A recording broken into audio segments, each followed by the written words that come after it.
Welcome to Courageous Conversation with Theresa W. Gamble, a cultural storytelling, gracious space to bridge generational gaps through active listening and action-oriented changes. Greetings, this is your host, Theresa W. Gamble. We're keeping the conversation going. Melanin Matters with Tina Noble, Black Skin Care 101. Let's listen in.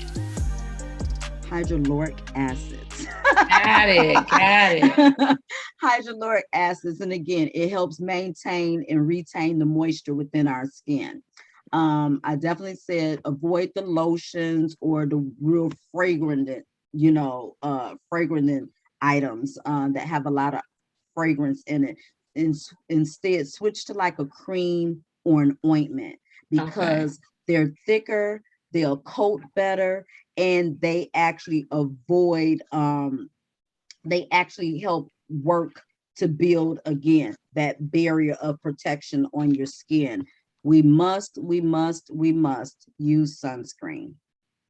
Really? Even when we have to use sunscreen, because even though our pigmentation is darker, that sun still does the same damage. It might just take a little longer with us, but it does the same damage. So the younger, when we have our babies, and I didn't know this when I was younger, but when we have our little babies out there, we're out there in the summertime, they have like a natural sunscreen that you can use on babies.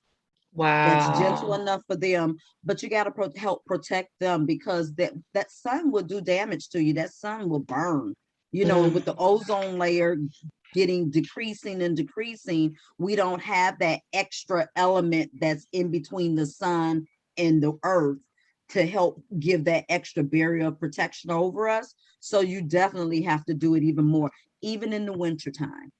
Wow. Because the sun rays still shine through when the sun comes out. It's the same rays that's coming through in the wintertime. But then in the wintertime, in the colder elements of the world, where you're like, I was from Chicago, so it's bitingly cold.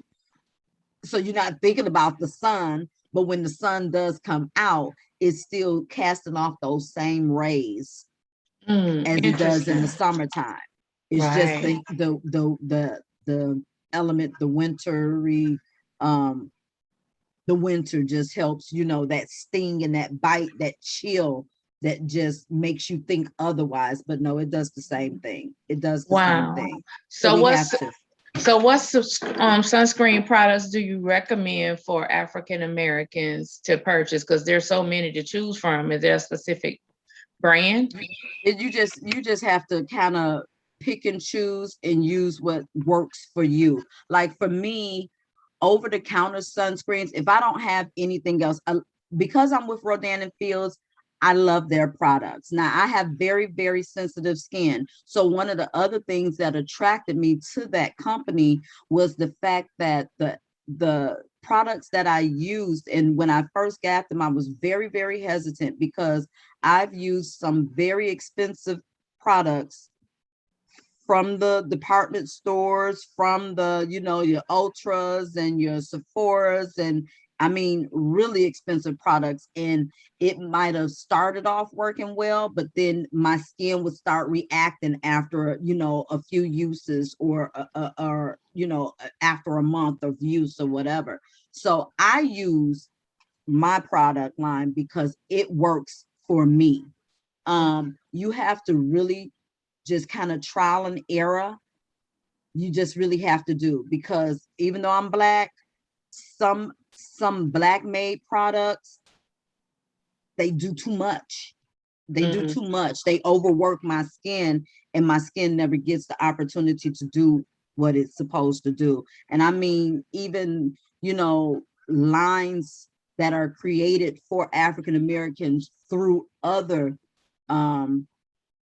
products or other companies that have been around since probably before I was born, doing different things.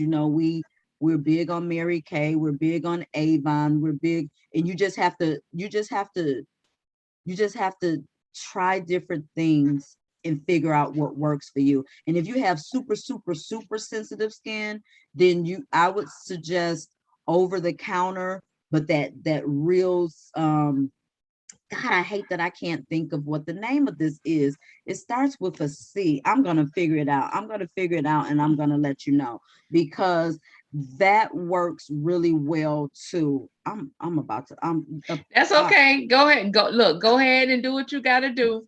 But this, ladies and gentlemen, we're listening to Tina Noble. She's telling us about some best practices, some tips for our skin, self-care, skincare 101 for African Americans. She gave us some nuggets that's more important. Olive oil, Vaseline, something that's a protection, a coat of protection for our skin, sunscreen. Regardless of the shade of your complexion, we need to wear sunscreen, even for our children. Our fruits and vegetables, and fruits that carry a lot of water, so we can hydrate our skin. So I'm just taking, recapping you some things she done dropped and some notes that I'm taking, so we can be aware on some of the things that we're doing. Because I always say, your body will let you know when something is going on the inside. We just have to stop and pay attention. And thank you for listening to Courageous Conversation with Theresa W. Gamble, bridging generational gaps through active listening and action-oriented changes.